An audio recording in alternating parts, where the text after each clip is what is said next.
Hello, welcome to another episode of Jim's Allotment Garden.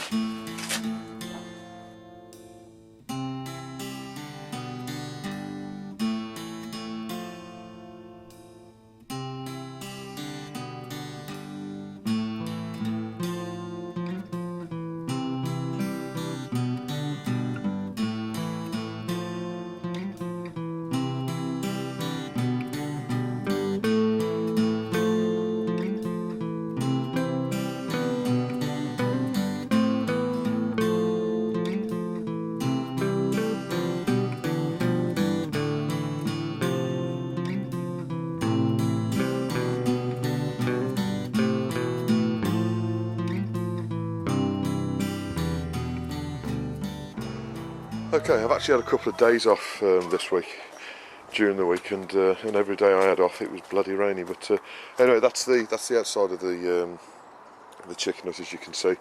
And my daily routine is to kind of come up and let them out, let them have a run around. But out you come. So they'll go and have a run around on the lawn for a bit whilst I'm out today. But as you can see, the one thing I didn't say last week was obviously to put a good layer of straw.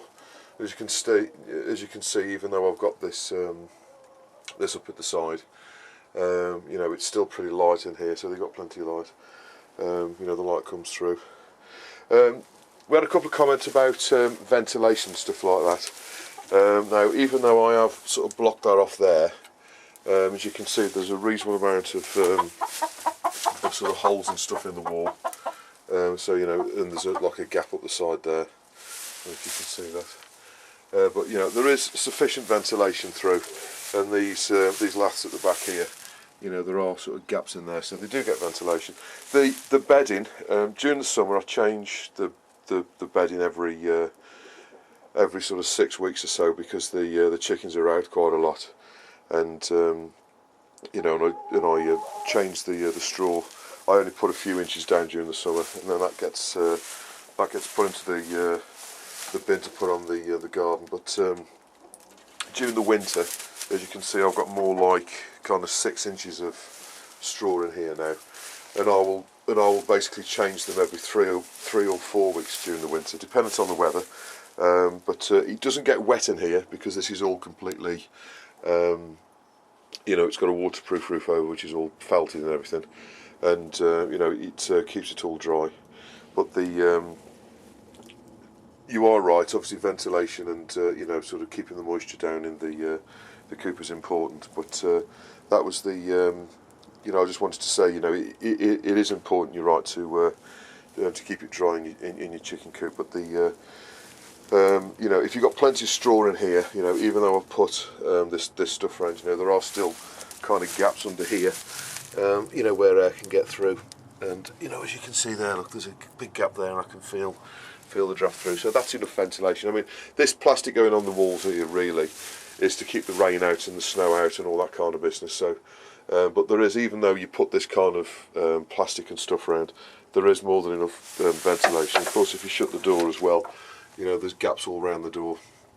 So I've done this now for the past kind of 10 years, and I've never had too much of a problem. So, but yes, you know, you should still have ventilation. It can't be absolutely airtight. But I just wanted to quickly show you the glycerin. So I'll just show you that. Okay, so here's the glycerin I was talking about. Now, I've had this bottle for I think a couple of years, and there's still probably about 2 inches worth in there. You can just see about the level about there.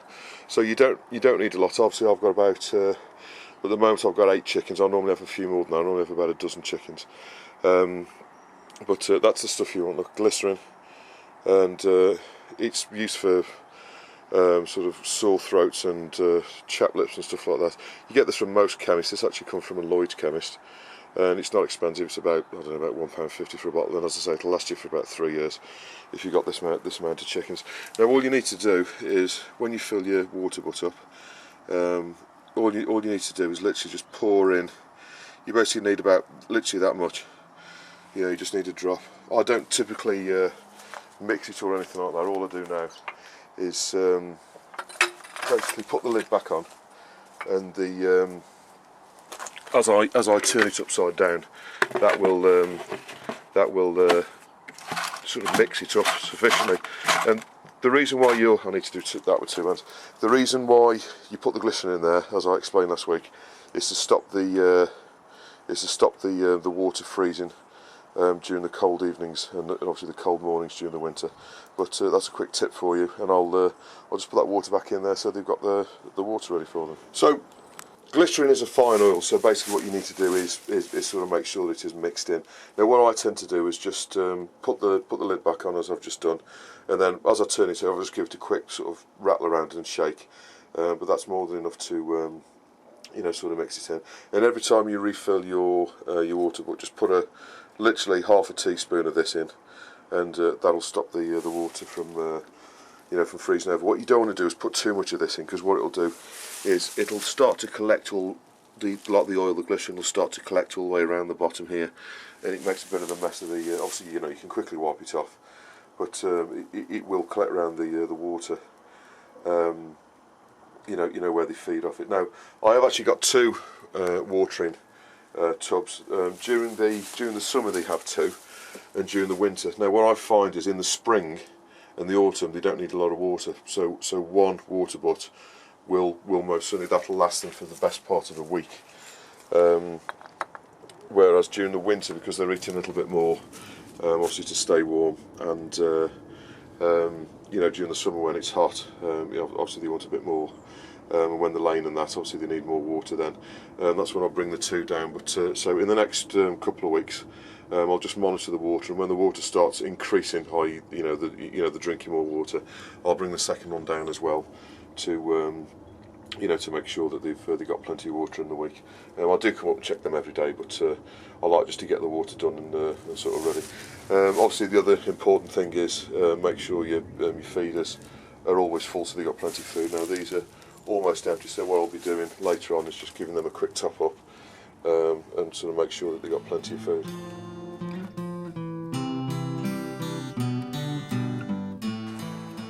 Okay, so I just want to do a few of the comments that have come through over the last week or so, and unfortunately this week, because the weather's been so bad, we've had loads of rain. It's really windy. I don't know if you can hear the wind at the moment, but it's ripping through here at probably about 60-70 miles an hour.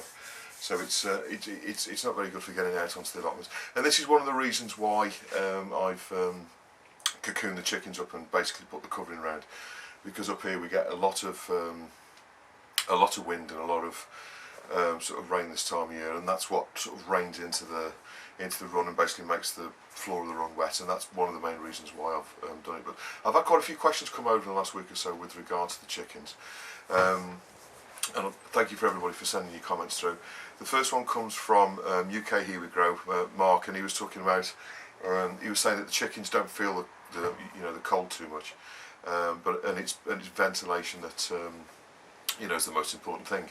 Now, I'm not sure if I put the clip before or after this one, but as you can see from my chicken hut, there's still a reasonable amount of sort of holes and gaps and stuff in the wood and that, which will allow enough ventilation through.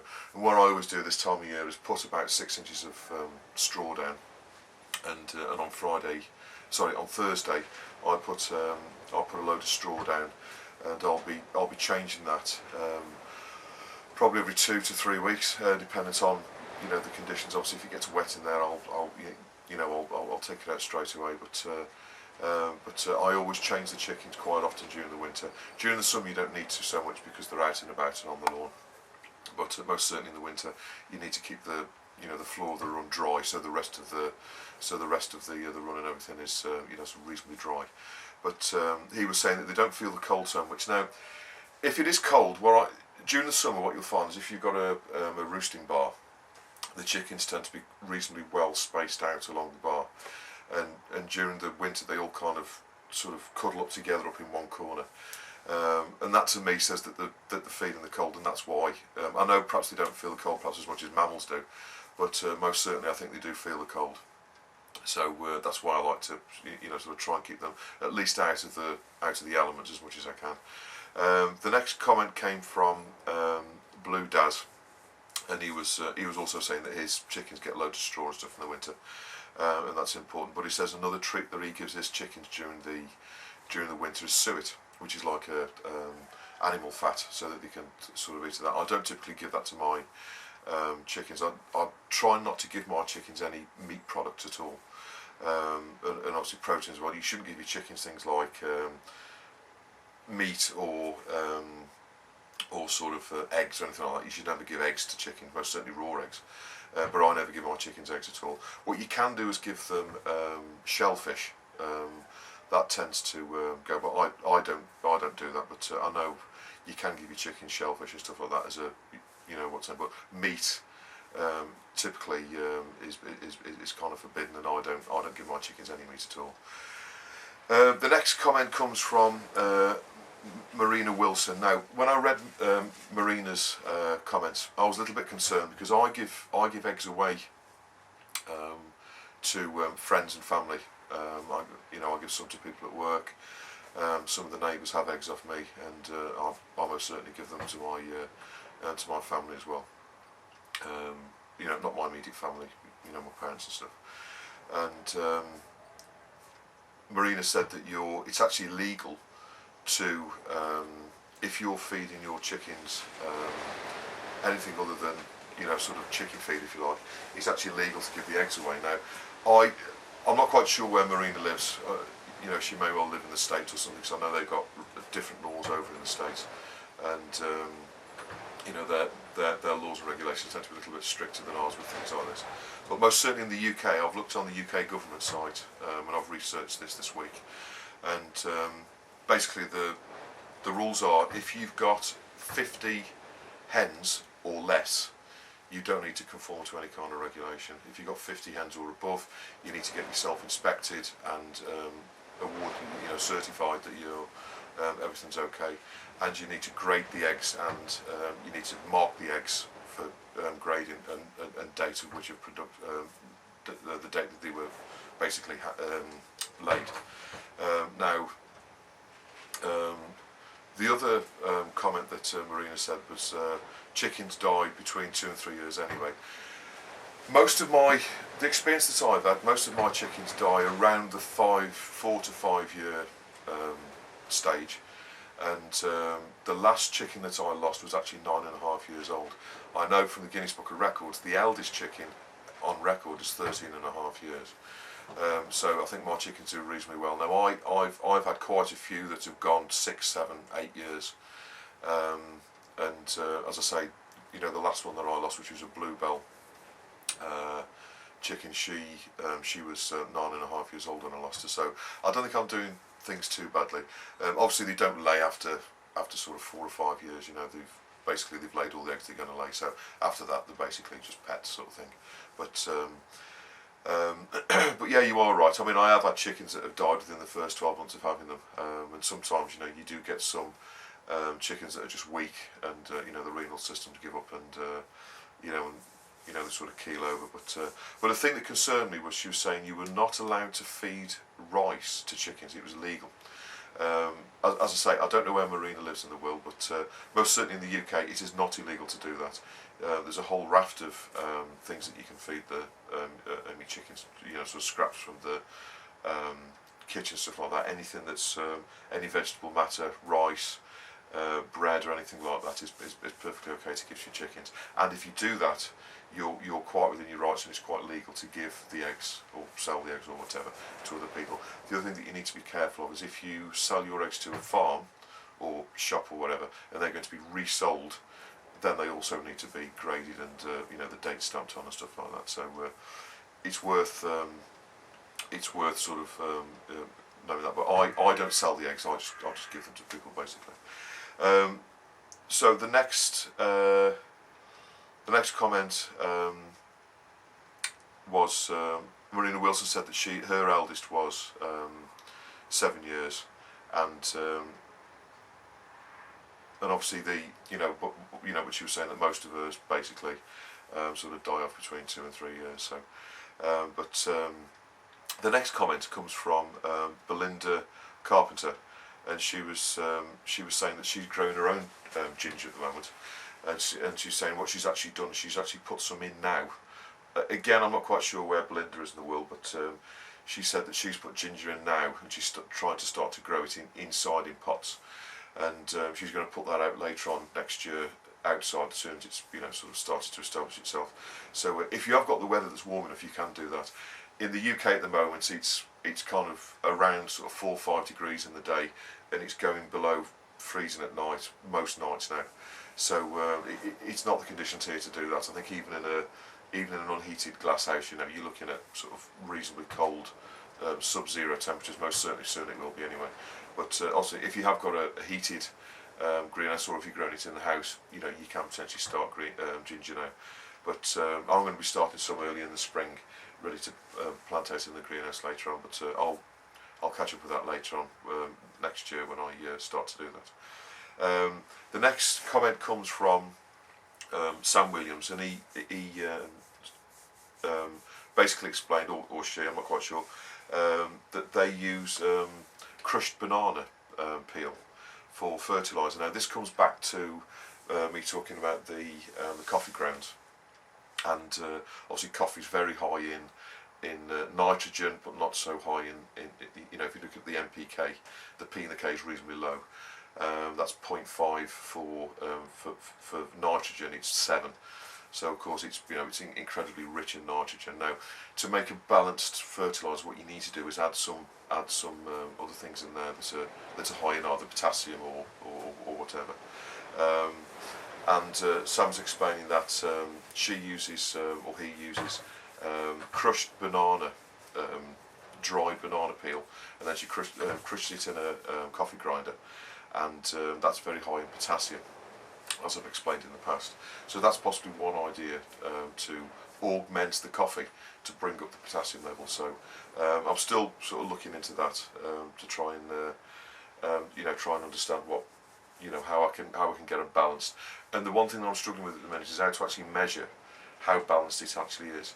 So I'm thinking a bit more on that. But basically, she dries the banana leaves and basically leaves them to dry till almost dry, and then uses a coffee grinder to grind it into a dry fine powder, and then you can put that on the ground or mix it into sort of whatever else to to make your fertilisers. One other thing that Sam did say is that she also grinds up egg shells to add calcium to the ground. Now the easiest way to do this, and I have done this in the past, is if you get your egg shells, the easiest way to do it is to put them onto a baking tray. When you have the oven on, put them onto the baking tray and then put them in the bottom of the oven. And what will happen is in the oven, it'll dry the shells out, and it basically reduces the egg shells to like a powder. So what you need to do is put them in the oven, dry them all out, take them all out, and then you can very quickly, with a pestle and mortar or even just your hands, you can just rub them up into like a very fine powder. And obviously you can add that calcium back into the ground, which is good for a whole manner of things. But that's that's another thing that you can augment your ground with, with eggshells. The other thing that you can do with eggshells is obviously it's a good deterrent for slugs. It's one of the organic ways of dealing with slugs. And basically what you do is exactly the same thing. Put the eggshells onto a tray, put them into the oven, and let them dry. Let them dry out in the oven. Perhaps not so hot this time, or just put them in for a short time. Dry them out, and then bring them out, and then crush them into small particles, and then sprinkle them onto the top of the ground. And when the slugs go on there, they get coated in it, and basically snails, and that can be a really good deterrent for for slugs and snails.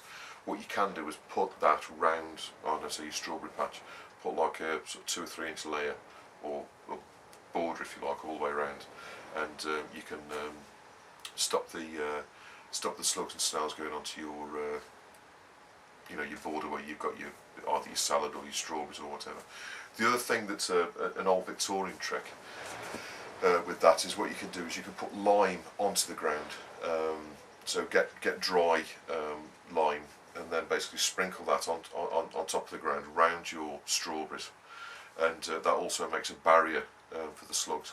Now if it rains, obviously that will wash into the ground, so what you need to do is if you do have quite a reasonable amount of rain, what you need to do is basically reapply that. So the best thing to do is you don't apply that to the ground until the strawberries are sort of June, July time, where the strawberries are starting to fruit. Strawberries typically fruit sort of back end of May, June, July time. and so obviously you don't get much rain there, at least in the UK. So you can put that on the ground then. You can put that around the strawberries. Strawberries don't mind the soil being a little bit sort of alkaline. But the other trick that Victorian Britons used as well is they also used to mix carbolic soda into it as well, which is, I'm not sure if you can still get it, to be honest with you, but they used to mix that in, which is a bit dangerous, so I wouldn't suggest anybody uses that. But basically just sprinkling lime around will also have the same kind of effect. But obviously when Sam was talking about the eggshell, she's talking about adding calcium to the ground, and that will sort of enrich your soil again. So that's the comments for this week.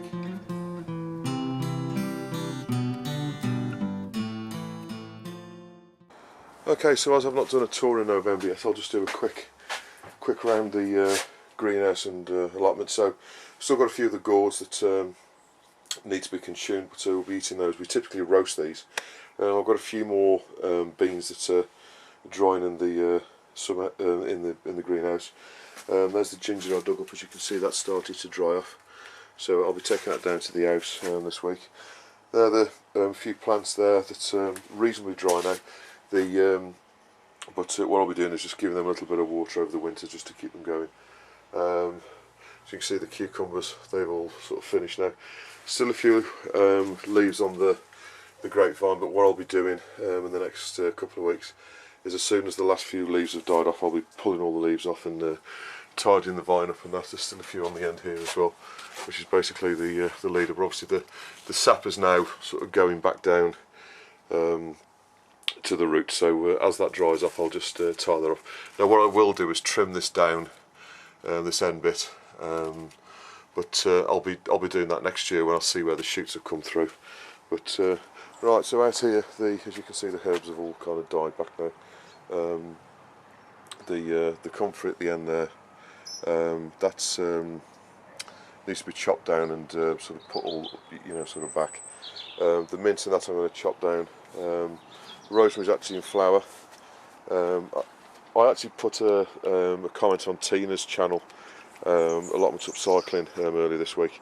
I was saying, do you trim your rosemary? Well, I don't typically trim the rosemary, because as I'm using it, I kind of trim it anyway, because as you can see, these is where I've been taking the rosemary off. Now I love to use rosemary on, I make herby potatoes, so basically just boil some potatoes up, and then in a wok put some garlic and rosemary and fry that in a little bit of oil. Put your potatoes in there when they've part boiled, and then put them in the oven to roast, and I find that really nice with a lot of meals. But that's the herbs anyway, they need to be cut back. The carrot bed is a bit of a dead loss, to be honest with you. There are carrots in there, but I did start to weed it a couple of weeks ago, but I found that there weren't that many carrots in there anyway. So I think I was just too late to get them in, to be honest with you. I was a bit late. The asparagus bed, that's where we put the coffee the other day. There's not a lot obviously happened because of the weather, and that's not been able to do, but to get up here a lot. But the raspberries are now died back, so what I'm going to be doing is these tall ones, I was going to cut these off to about 5.5 foot, because the wind will rock them about and damage them.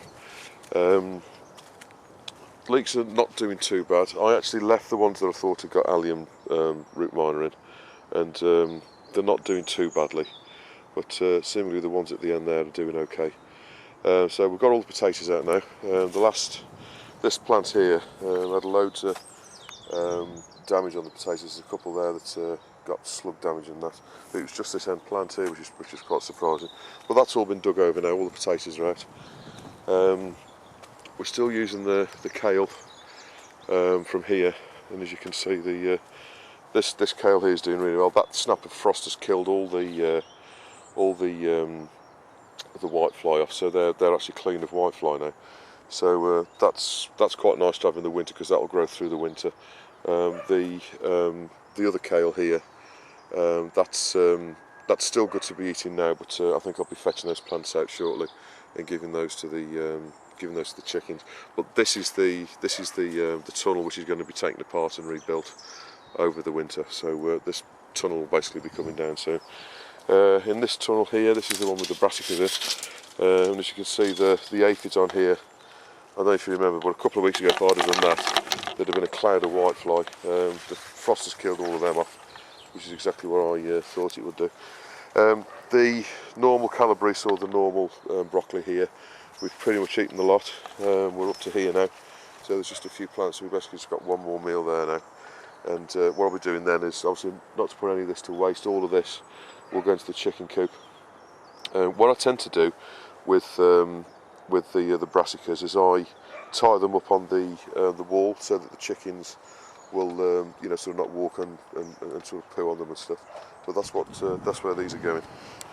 Okay, just around the corner we've got the Swedes, so I'm going to be using a reasonable amount of these Swedes over the next few weeks because I like to make stews and stuff, so a lot of them will be coming up. These are the smaller ones, obviously I've had the majority of the large ones out.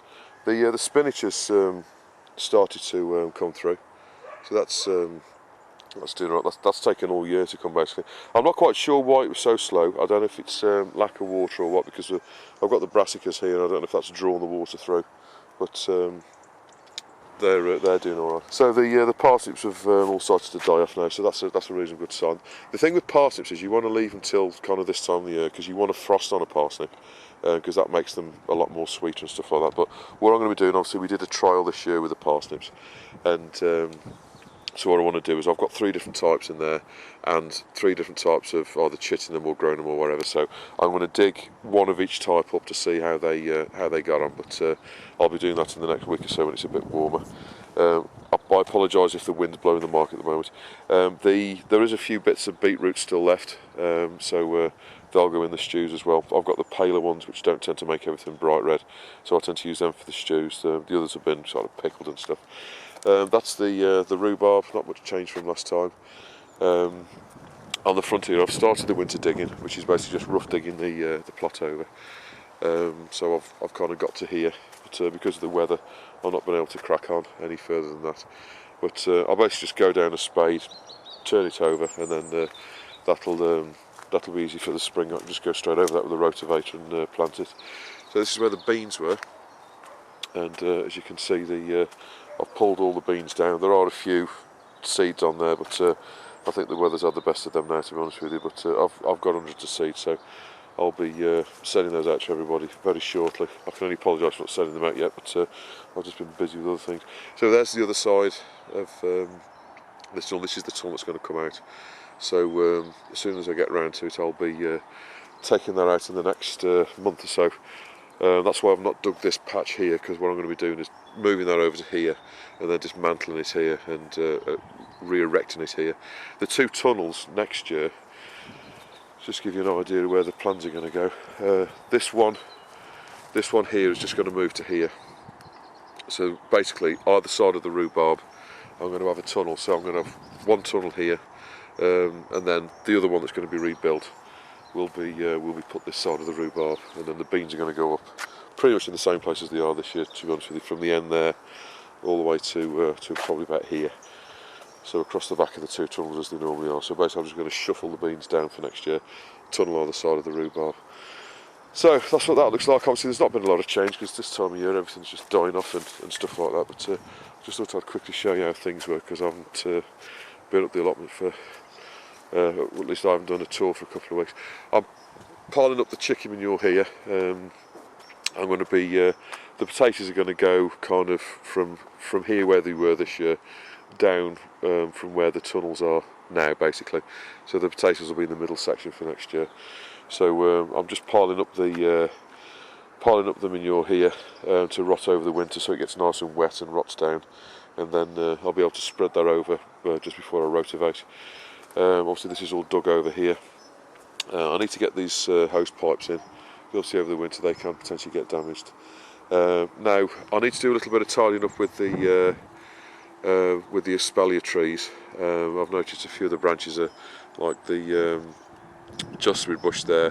What I might do is trim that back rather than tying it in, because what you want to do is kind of trim it back a bit as well. So there's a little bit of tidying there to do. I'll do that at the same time as I do the raspberries, but it's been that cold and miserable just recently and wet.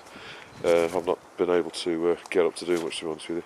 Now as you can see, everything's kind of dying off with the strawberries, so before too much longer now these are going dormant.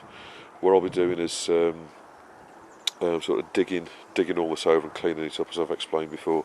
But as you can see, as I explained before, can you see the centre of the flowers? If I just zoom in, can you see the centre of the flowers have gone black? That happens when you've had a frost. So if you've got any strawberries and you have a frost, any flowers or any strawberries, the centre of the flower, which is basically the fruit, will turn black. They'll never amount to anything. There has been a few strawberries I noticed the other week, but with this time of year they just won't ripen. But all of the flowers, as you can see, they've all been nobbled by the frost. But anyway, that's what the plot looks like. It's right at the end of November now. It's December. It's December next Wednesday, so 1st of December. So anyway, that's where we are today.